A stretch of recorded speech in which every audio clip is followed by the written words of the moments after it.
What's up, y'all? You are listening to the Chain Reaction Podcast. I am your host, Jeremiah Mitchell, joined today by Jeremiah Harding. How's it going, sir?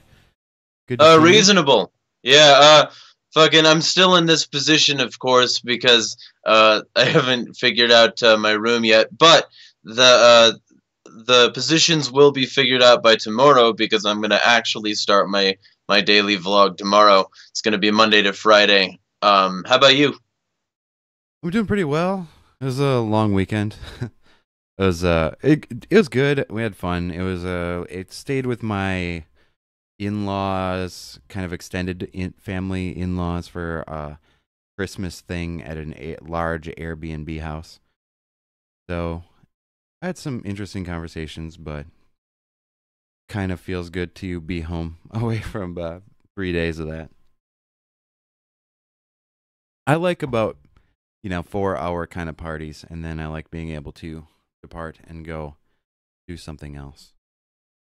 Yeah. I enjoyed my time, had fun hanging out with little kids, and my boy interact with other kids. Yeah, I don't know. Feeling a little bit like I just want to lay on the couch for 5 hours and chill. Recover a bit. Recover from vacation. I don't know if you ever feel that way, but Yeah, well, I mean, when I get the chance to chill at other places, a lot of the time it doesn't turn into chilling, and it turns into like high energy, like sort of, and it's not bad, but it's like it's not relaxing either. Like I've learned that recently. I gotta let myself relax occasionally because if I don't, I'm just gonna fucking implode. Like when I do. Are you feeling that way today? Well, no, because I slept till 1. All right. Like, because it's, I don't know, when I get the chance to do that sort of thing, I do. Because, like, I try to spend as much of my days working as possible, like trying to spread my influence and do research and shit like that. And now that I'm making content, it's just going to be another thing to add to my list of things to do. So I'm probably going to have to pull a Jordan Peterson and start making lists of things to do in my life and then checking them off every day. Um, but like, I don't let myself relax a whole lot. And I know, like, intellectually that it's not a healthy choice to make. It's less that I feel bad, and it's more that I know it's not healthy intellectually. And you know what what I do feel is probably like because I'm used to it, not because it's actually healthy. Yeah. Yeah, I think a lot of times in the moment when you're not being super forward thinking, you're just thinking about what's next ahead of you. Relaxing doesn't make the most sense. It doesn't seem to be the most reasonable if you're just thinking about the next thing that you have to do.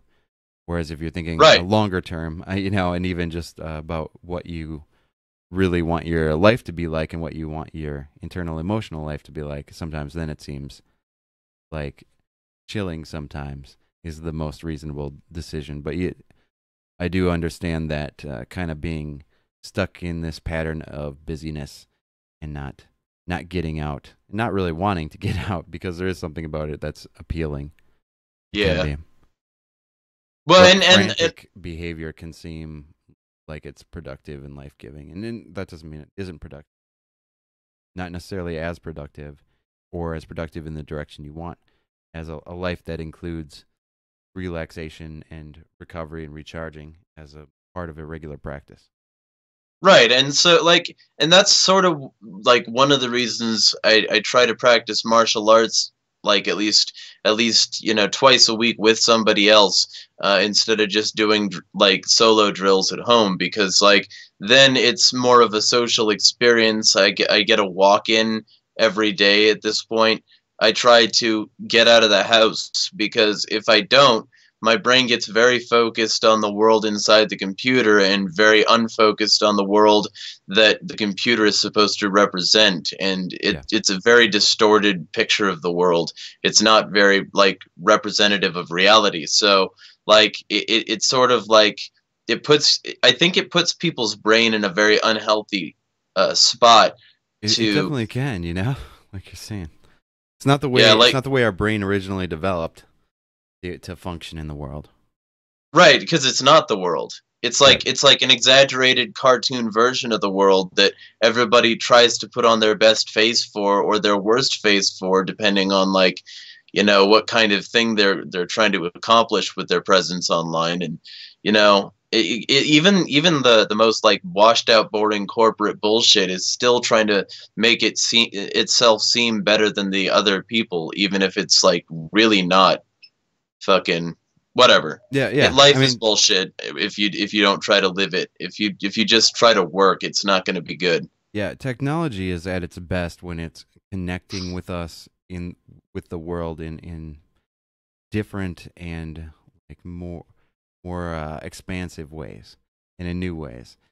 It's not at its best when it's replacing our world. That's when it becomes, I think, self-destructive in a sense. That might be an over hyperbolic term, but Right. that's when it disconnects us from the reality of the real world, which I think in many ways can kind of disconnect us from ourselves. Which of course, then the whole like, well, technology is now getting to the point where you can strap on a VR helmet and like just completely absorb into a world. And Elon Musk is for those who don't know, SpaceX guy, very, very, very smart. He made the point that it's very unlikely that we're in base reality. It's very unlikely that we're not experiencing some part of virtual reality right now. And that's what's real crazy to think about because like it's it's it's it it's to the point where we can like go into an alternate universe and feel like we're there. It's photorealistic. There are even the modern versions of smell-o-vision. There's real dolls for your fucking experience, and Your it's intimate very connections. yeah, it's very unlikely that this is the only reality or that this is the base reality, and it, that's what's real crazy to think about. You start thinking about what technology can represent, and then you realize that it could have represented this at any point, and possibly is already representing this, and maybe we're just Sims in somebody else's PC. Yeah, that seems like just something that people kind of made up when technology advanced to the point where they could think about stuff like that. But I I'm not an expert. I just doubt. Well, I doubt it I too. seriously doubt that that is the case, especially since it really just seems like an idea that came into someone's head because of the advances in technology in our world that allowed them to imagine that and say, "Oh, this stuff kind of fits the same pattern." But it's more likely, I would think, that the pattern that was developed to imitate the real world is what is reflective of the real world, not that our modern simulation technology and programming is similar, to the technology and programming used to create this false reality that we're all living in. Let's Right. let's move on. You good with it? Because I don't know what I'm talking about. Um, I don't think anyone does really. Do you? Government shutdown. FYI, it's January 21st, 2018, and I think it was Friday. We had a government shutdown, which means absolutely nothing. Well, yeah, I mean, because the government services that shut down are non essential, which is always fun to hear because it's like, oh, they're non essential, then why were they fucking there? Yeah, Oh, well, maybe because somebody needed a bribe to sign a bill. yeah.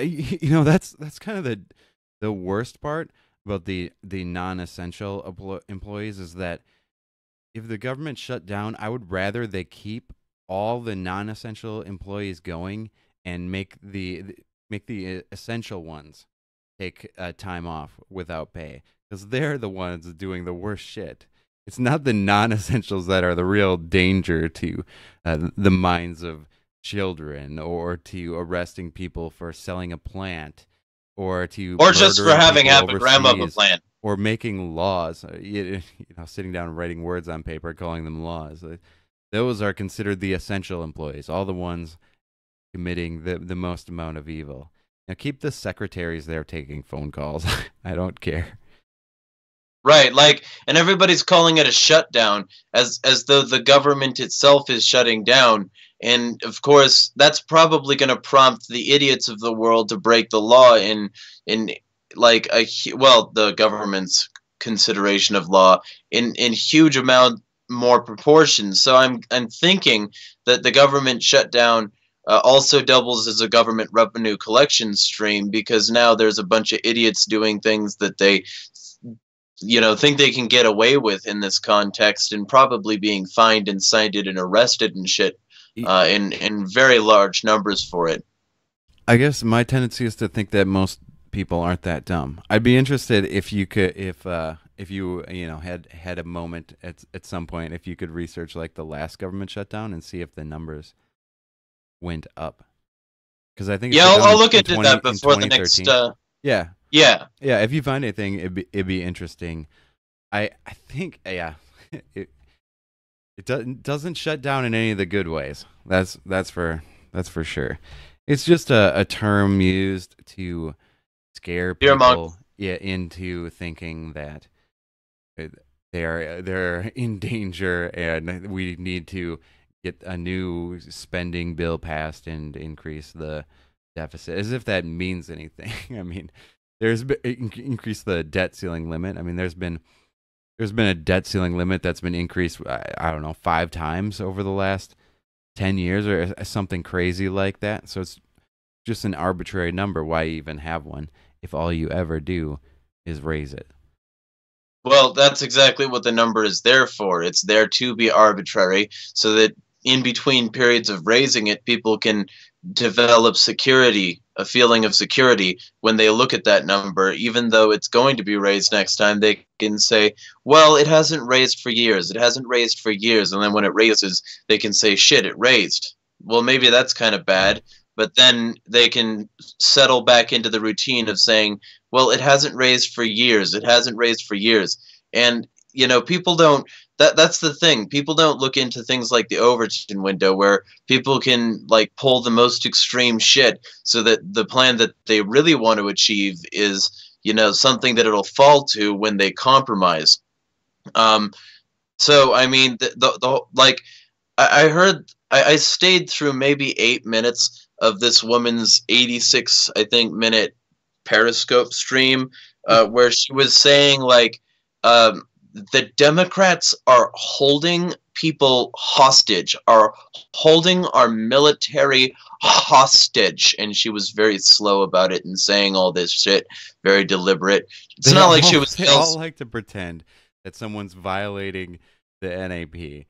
Is what that would be. They want to frame their moral argument for getting people to do what they want and talk as if the NAP is being violated in some way. They don't say it in those terms, but if they really were holding people hostage, then it would be violation of the non-aggression principle, because appealing to violations of that does something to people. It sort of incites them. It gets them emotionally attached, because they know, oh, if they holding someone hostage is really, really evil. So then they use these terms that are, like you're probably about to say when I interrupted you, 100% false. No one is holding the military hostage by not passing a new spending bill.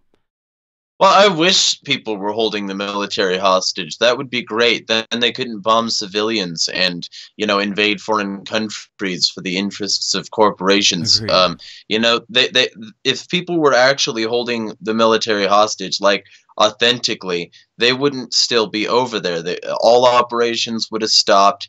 They would have, probably had like a joint session of Congress to like wage war on whoever was holding them hostage. Nobody's holding the military hostage. What they're doing is they're saying, until we get our way, you won't get yours. And that's, standard gridlock. Republicans have been responsible for gridlock before too. Democrats will be responsible for gridlock when it suits them. Gridlock is fucking normal and usual, and people who claim that it's so unusual are only doing it because their side isn't the one being favored by the current bit of gridlock. It's just partisan like bickering, and it's designed to get people to polarize themselves so that when the decision is finally made, everybody's on board because it fits like their particular like mentality. Either your side won and that's the way it should be, or your side lost and it's more impetus to keep on going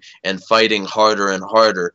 And by fighting, I use that term extremely loosely because it's mostly just bitching about it on the internet so that people don't revolt, so that all their energy is used up, so that they can't do jack shit about any actual problems. Yeah, yeah. You get people all up in arms and spending, like you're saying, time and energy and mental space discussing things like a government shutdown and insignificant differences relatively in present and future spending and in what your budget's going to be. And what it does primarily, this kind of fear language and holding out and stuff, it allows both Democrats and Republicans to appeal to their base and make claims about the victories they had in the various bills. Oh, we were able to over the next 10 years, cut the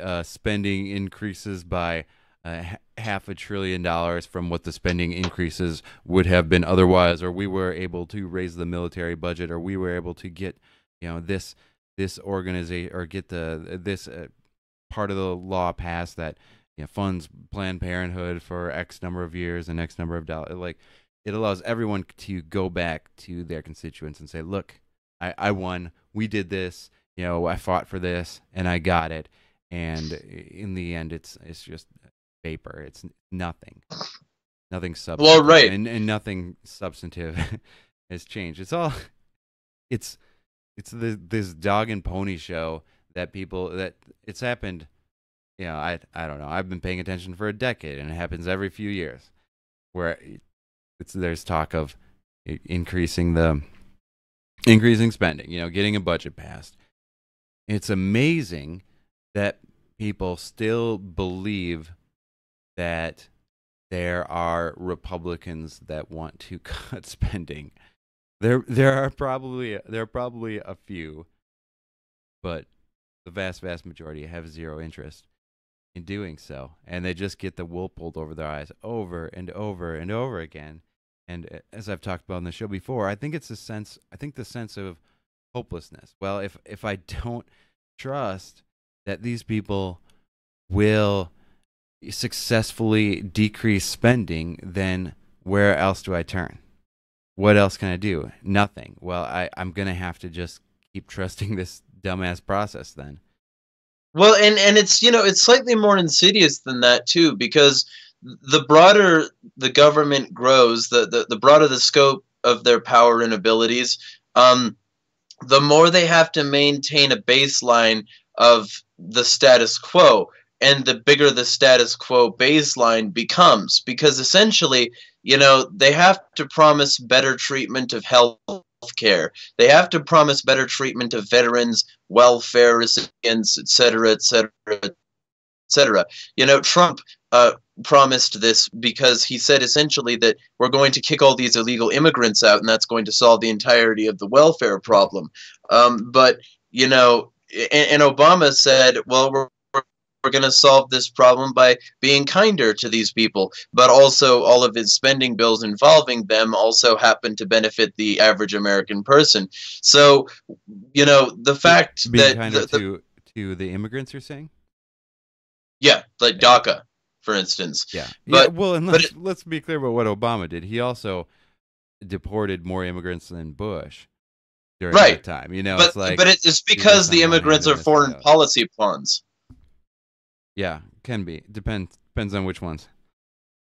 Well, I mean, all of them, to be honest. I mean, the reason Trump, like, if he said shitholes, which I still doubt, but if he said shitholes, if he used that term to describe those countries, it's because that term was already in the lexicon. the idea that Obama was just a kind and loving sweetheart who could never do no wrong is the sort of racism that you get these days. It's not it's coded racism against both black and white people, because what it says is that you can't you know, if you're black, you can't do anything wrong. You're just an innocent little puppy dog, and we should all just say that, you know, basically you're not human enough to do anything wrong. You don't have that fundamental impetus for evil in you. And if you're white, you are the evil. You are that fundamental impetus because you are part of the power structure that they've grown to hate. Not like the whole thing, not the entire power structure, but specifically the power structure that they've grown to hate, which is one that they're not in control of. And by they, I mean like the left and their like SJW constituents.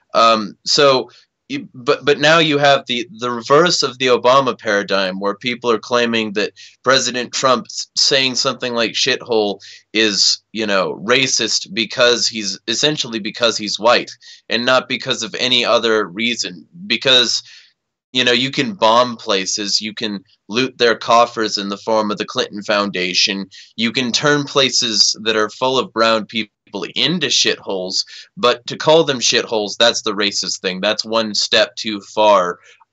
So what Obama didn't do, if he did do this, if Trump did call them shitholes, what Obama didn't do is he didn't use the naughty word.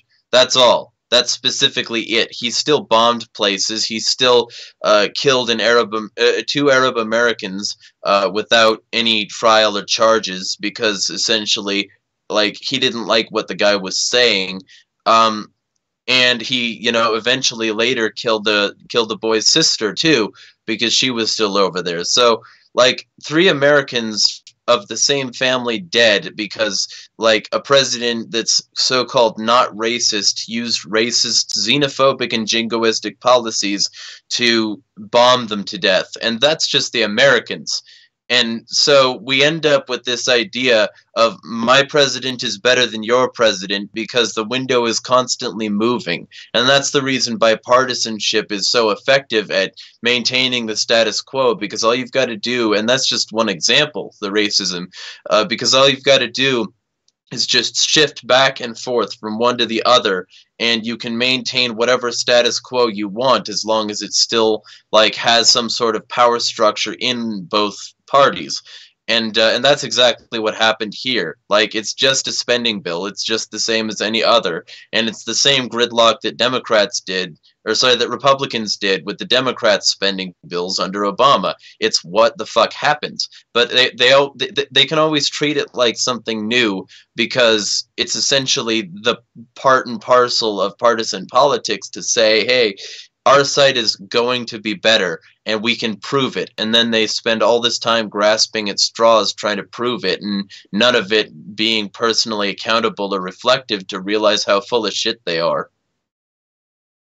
Yeah, I tend to disagree with you on the racist stuff in terms of people thinking it's just Obama's skin color that makes him unable to do anything wrong, and Trump's skin color makes him racist. I tend to see more of that as just kind of like media bias and the bias of the left, where with Obama, I mean, they always try to downplay a Democrats' wrongdoings and ignore them and pretend that they were insignificant. I mean, I still remember the Clinton years when they're like, yeah, he had sex with a bunch of women, but he's such a great president. That should have nothing to do with who he is in office. You know, who is a very, very white dude who could also seemingly do no wrong, or the wrongs he did do, they said, oh, they're unrelated to him being president, is what the Well, Democrats right. were saying, you know, back then. Whereas they do the exact opposite with Trump, you know, on things, and he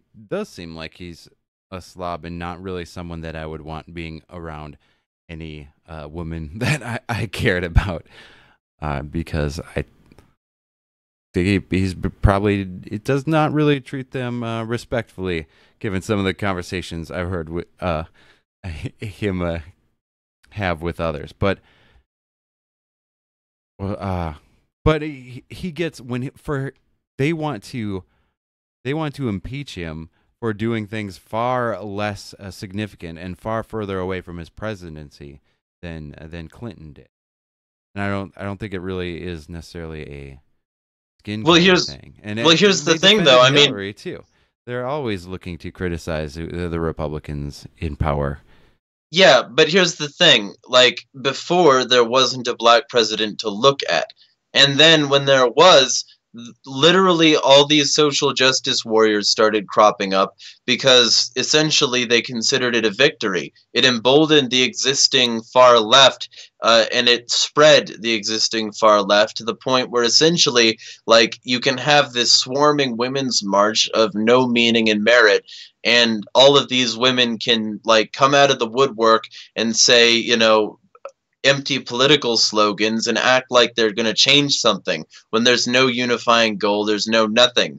And that's like the standard thing. It happened with Occupy Wall Street. It continued on. It happened with certain protests like the Kent State protest in the 70s, but it's been emboldened by recent actions, including the fact that essentially the elites have decided that it's okay to have like a black president who's also a leftist because it can appease these people, because it can, you know, essentially get them to like side with the government as long as their representative party is in. So then they have to have the polarizer. They have to have somebody come in who's like very much the anti-Obama, who's not very kind, who's, you know, when he picks up babies they cry, you know, the sort of evil megalomaniacal archetype of, you know, evil white capitalist heteropatriarchal blah blah.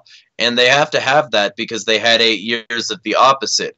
And the Democrats, they really did consider him the opposite, and a lot of that was because of his skin color, because he placated some people who said that presidents are and will always be white men, and this is the reason. And, you know, Republicans are evil, but Democrats are also racist.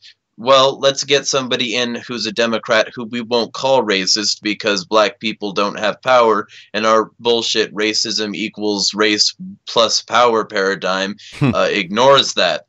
You know, so I mean, I'm not saying that this applies to everybody, and I can certainly say that there's a certain amount of Democrats who will always be hard line and who will always support, you know, the Democratic candidate, even though Clinton bombed a Sudanese pharmaceutical factory and killed 30,000 people as a result. But, you know, let's brush that under the rug because he did so many great things.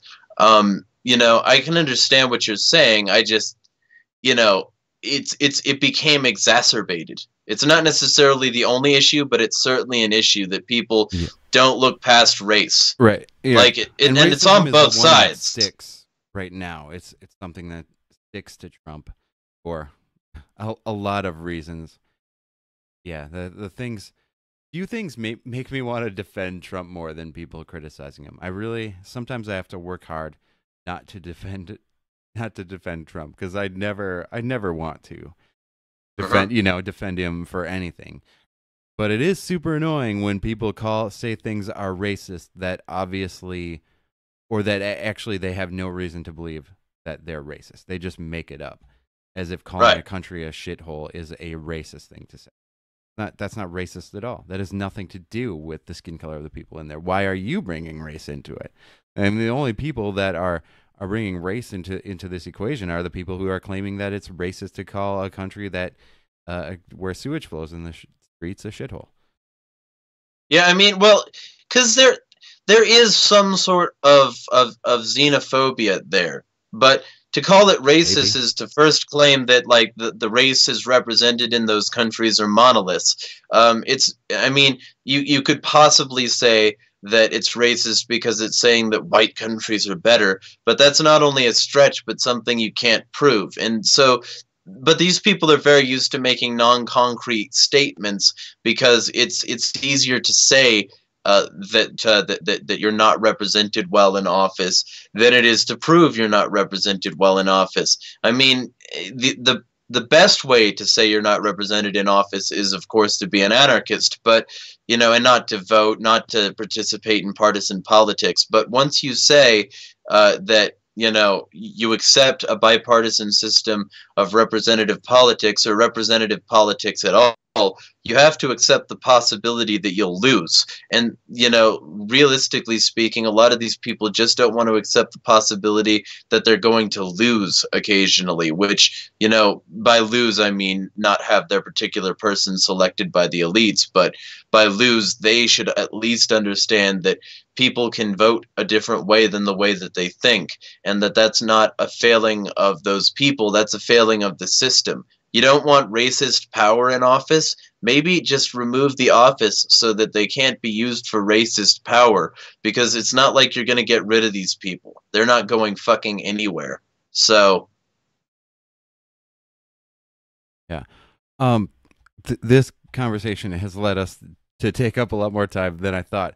But you had a conversation. So I'm transitioning us. You had a conversation about where you talked to a bunch of statists online.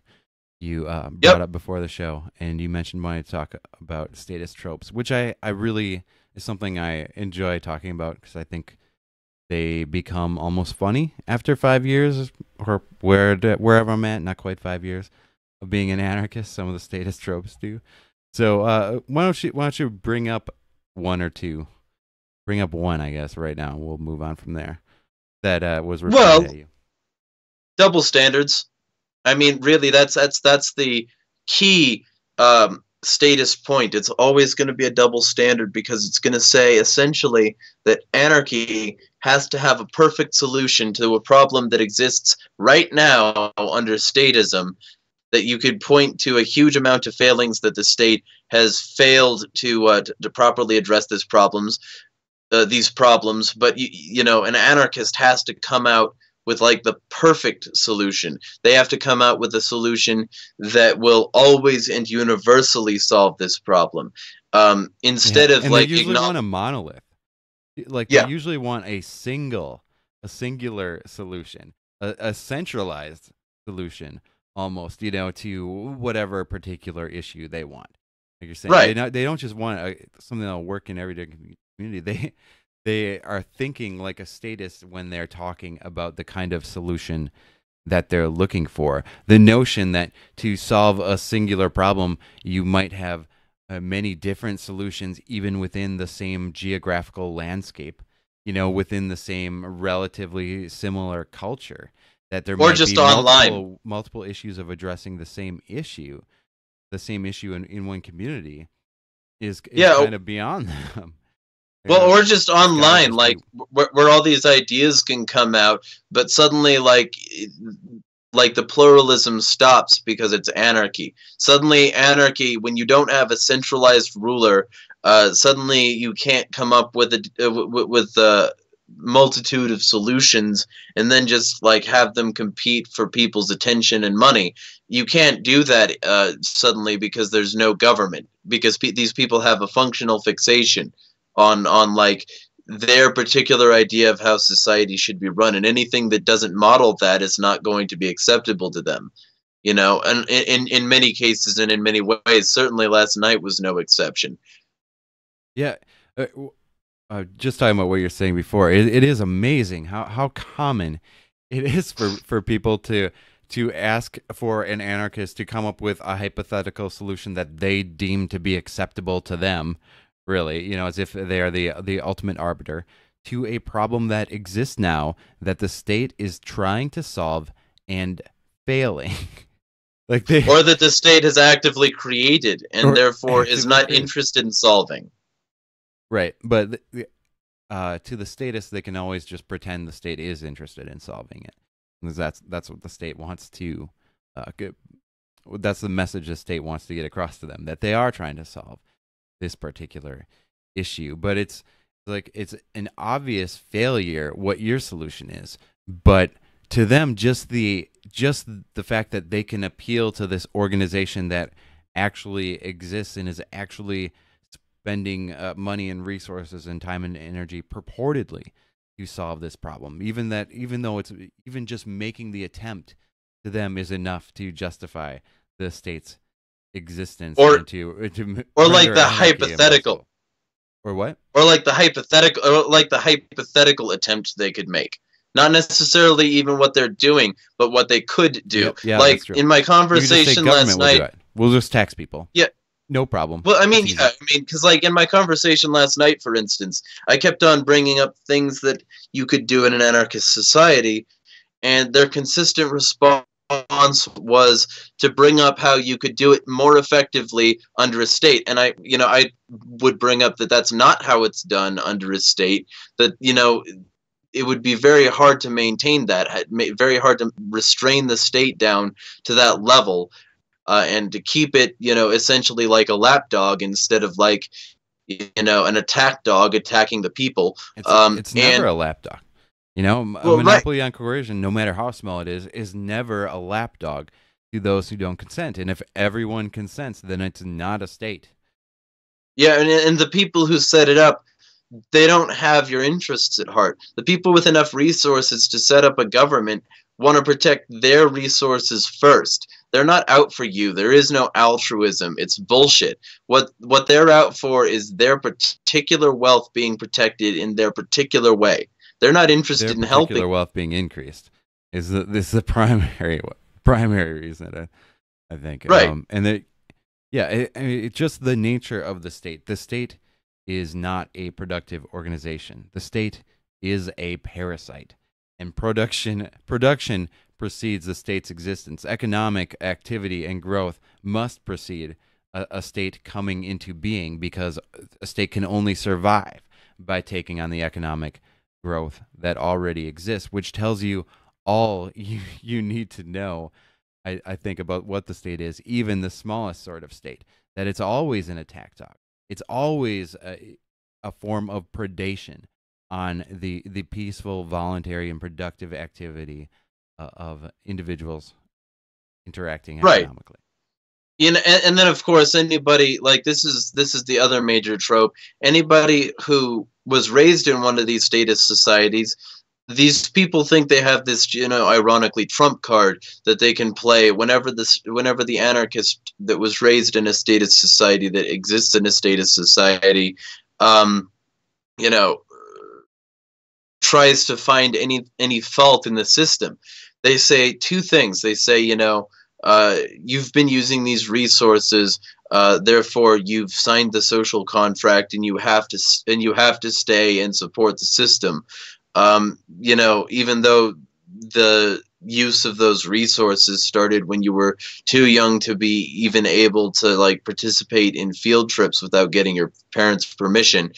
And even though those resources are compulsory anyway, even if you did have a better way of doing it, and even though those resources fucking surround you, like your ability to move, they say because essentially you've been here, you owe people.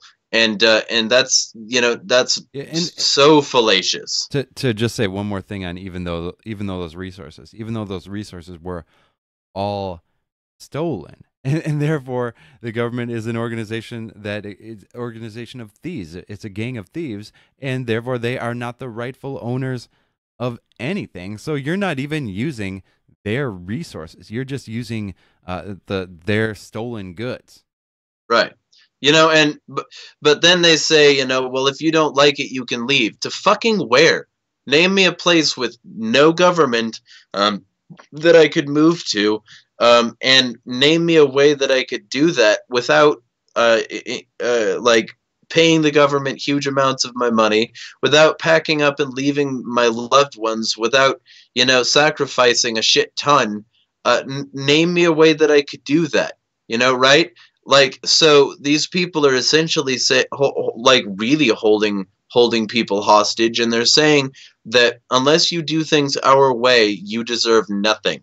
You deserve nothing. You should just end yourself. You should go put yourself in an extremely harsh condition. Don't try to improve this place. Don't try to change it to the way you want it to be, even though that's the way representative shit generally is supposed to work, at least according to the propaganda. You should not be represented. Only we should be represented, and only we, the people who we like, not we, the people who might be like in the opposite party. It's never a matter of being reasonable. It's never a matter of them capitulating. It's always a matter of you capitulating because, hey, you know, if you don't, you might as well be with the terrorists. Yeah, the the premise of the if you don't like it, you can leave argument is that, or at least the backdrop, is that people think that it has something to do with consent, as if existing in a particular geographic region is consent to having a group of people threaten to kill you in order to take your property and to exercise ownership over your body and your property and force Mm-hmm. you to obey your will with those things, or else they'll murder you. Like, it's consent to being treated like that. I mean, and again with the double standards. If they you try to apply that standard of consent consistently across all human relationships, everything is justified. I mean, I Mm-hmm. could, I could, their idea of consent would be like me saying to a woman, "Hey, if you don't move 150 miles outside of this particular zone that you're living in, then I am going to have sex with you." And then going over to her house, and 6 months later, being like, "Well, you haven't moved," holding her to the ground, having sex with her while she screams, "No, no, no, please stop," and then getting done saying, "Well, that was consensual because you didn't move." It's Yeah, you well, can't or you can't do just that. That's beating the not shit out of consent. your wife and saying that she used the resources you paid for and didn't leave, and so you can beat the shit out of her as much as you want. Yeah, but and that's if I was like a bank robber, or I mugged people for a living and did that. The resources I paid for, which really was never my money in the first place, never my property. It Right, always belonged to my victims, who are impossible to really determine. They are. right, yeah. All Fuck right, the state. fuck the state, and fuck that twisted mindset that always wants to justify it. There's all sorts of like internal, largely emotional and fear based reasons, potentially despair, why people do that. And fuck that. Get some balls, people, or some ovaries, whatever the case may be. Or, if you have all of them chopped off, just don't be a coward. Have some Right. moral courage, some integrity, some sort of a consistent application of the ethical principles that we all pretty much know to be true and just. Don't hit, don't steal. It's not that fucking complicated. You just apply that shit consistently, and you'll actually go from being kind of someone that advocates a monstrous treatment of your fellow human being to a really decent person. Right. And of course, you won't support this long entrenched system that essentially robs you in exchange for your personal sort of feelings of satisfaction and safety. Yeah. Yeah. I mean, insofar as people support that, they are some of the worst people in the world in terms of Agreed. what they advocate. All right, dude, let's get out of here. I'm slamming my mouse against the table repeatedly. So you're welcome, audio listeners. Um, if you want to follow me, you can follow me at JeremiahJM on Twitter. We will be back next week, potentially. I think I'm hoping that something more breaks on the FISA related memo involving potentially Obama administration, Hillary Clinton campaign, John McCain spying on Trump and stuff. I kind of doubt that it will, for a lot of reasons that Harding would love to tell you about at some point. But I feel like that is a potentially interesting thing to talk about and deal with. No, sometimes it feels like we're always on the edge of having more information, and then we magically don't about a lot of things. We all know And then, that. of course, they Well, just lies are how the justify that state lack of gives its power. information. Yeah. Yeah, well, they just move on to something else and give you bits and pieces of nothing. They don't even have to Whoops. justify it. They just talk about conversation has moved. I mean, what happened with Las Vegas? I don't know. No big deal. Now we're talking about government shutdown. Not a problem. All right. And Harding, you want to plug anything? Check out my vlogs. I'll be on DTube. It'll be on DTube the day before. It'll be everywhere else, but then it'll be on BitChute Minds and YouTube. All right. Sounds good. All right. Peace out, y'all.